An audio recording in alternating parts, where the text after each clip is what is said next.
નમસ્કાર દર્શક મિત્રો, હું જપન શાહ, કાનમ એક્સપ્રેસ ન્યૂઝમાં આપનું સ્વાગત છે. જોઈએ આજના મુખ્ય અને મહત્વના સમાચાર.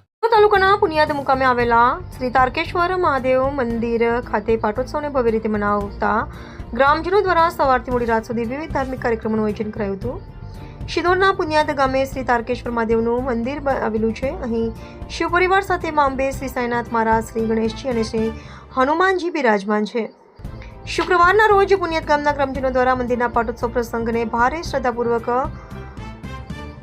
મનાવતા સવારથી મોડી રાત સુધી વિવિધ ધાર્મિક કાર્યક્રમોનું આયોજન કરાયું હતું. સવારે ચાંદોદથી પધારેલા ભૂદેવોના હસ્તે શાસ્ત્રોક્ત મંત્રોચ્ચાર વચ્ચે રુદ્રયાગ યોજાયો હતો, જેમાં ગામના નવદંપતીઓને યજ્ઞ પૂજામાં પાઠમાં ભાગ લીધો હતો.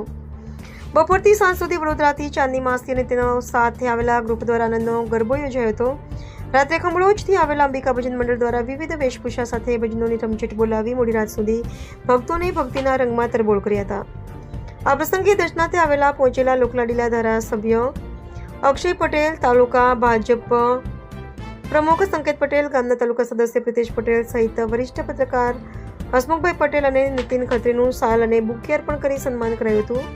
સવાર સાંજ મહાપ્રસાદીનું આયોજન ગામના દિલીપભાઈ પટેલ, હસમુખભાઈ પટેલ અને કેટી પટેલે કર્યું હતું. આમ દિવસ દરમિયાન ધાર્મિક કાર્યક્રમોની હારમાળાથી સમગ્ર ગામમાં ભક્તિમય માહોલ જોવા મળ્યો હતો. રિપોર્ટર રાહુલ પ્રજાપતિ.